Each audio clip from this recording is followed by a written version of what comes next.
So அத்யந்தோட ஸ்கூலில் வந்து enrichment activity இருக்கு. ஸோ அதோட டாபிக் பார்த்தீங்கன்னா பெஸ்ட் அவுட் ஆஃப் வேஸ்ட். ஒரு பிகி பேங்க் பண்ணலாம் அப்படின்னு பார்த்துருந்தான்.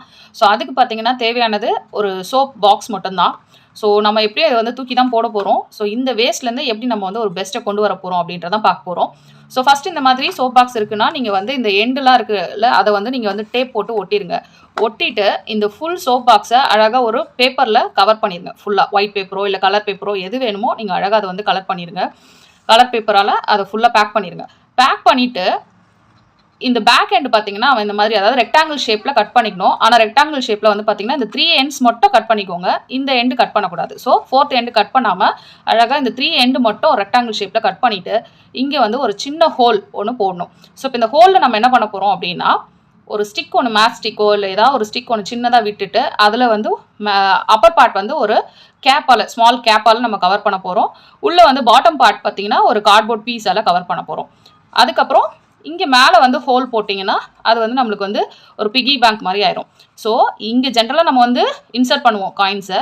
இந்த பார்ட் எதுக்கு அப்படின்னா அது எதுவுமே வெளியில் வந்து விழாமல் கவர் பண்ணுறதுக்காக தான். நம்ம வந்து ஃபைனல் அவுட்புட் என்னன்னு பார்ப்போம் இப்போ. ஸோ இதுதான் பார்த்தீங்கன்னா அவன் ரெடி பண்ண ஒரு பிகி பேங்க் எப்படி இருக்குது. ஸோ இதுக்கு நாங்கள் வந்து நேம் வந்து கேஷ் கேச்சர் அப்படின்னு வச்சுருக்கோம். ஸோ நான் சொன்ன மாதிரி இந்த 4 சைட்ஸுமே வந்து நாங்கள் வந்து ஒயிட் பேப்பரில் கவர் பண்ணிட்டோம். ஸோ இந்த ஃப்ரண்ட் பார்ட் மட்டும் நம்ம கலர்ஃபுல்லாக வச்சுக்கலாம் அப்படின்னு சொல்லிட்டு மேலே வந்து ஒரு ஹோல் போட்டிருக்கோம். ஸோ இந்த பேக் பார்ட் அதே மாதிரி அவன் என்ன பண்ணியிருக்கான்னு பாருங்கள். இது வந்து ஒரு லாக்கர். இது இப்படி திருப்பினா அது லாக் ஆயிடும். ஓகே, ஓப்பன் பண்ண முடியாது. அப்புறம் இது இப்படி திருப்பி இந்த கேப் இப்படி திருப்பினா ஓப்பன் ஆயிரும். Okay, super. ஸோ இதுக்கு என்னென்ன யூஸ் பண்ணுறீங்க? இங்கே ஒரு மேத் ஸ்டிக்கு, இங்கே ஒரு சின்னதாக ஒரு கார்ட்போர்ட் பீஸ், அங்கே அதுக்கப்புறம் இங்கே வந்து ஒரு கேப்பு, வாட்டர் கேன் கேப் ஒன்று யூஸ் பண்ணுறோம். அவ்வளோதான் பண்ணுறோம். ஸோ திருப்பி ஒரு தடவை பண்ணி காட்டத்தியே. ஸோ அப்படி பண்ணால் லாக் ஆயிரும். ஓகே ஓகே, ஓப்பன் பண்ணிடுவீங்க.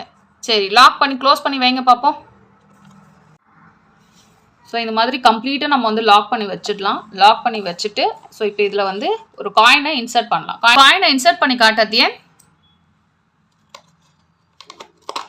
Okay, one more coin. Okay, so இப்போ நம்ம ஷேக் பண்ணாலும் எதுவுமே வெளியில் வராது. ஸோ அதுதான், ஏன்னா இது அழகாக லாக் ஆயிடுச்சு. ஸோ இந்த லாக்கை நம்ம ஓப்பன் பண்ணோம்னா இந்த கேப்பை வந்து நம்ம ரொட்டேட் பண்ணிவிட்டு நம்மளாம் அதை புல் பண்ணால் மட்டும்தான் நம்மளுக்கு அது ஓப்பன் ஆகும். இல்லைன்னா அது ஓப்பன் ஆகாது. தேங்க்யூ. தேங்க்ஸ் ஃபார் வாட்சிங்.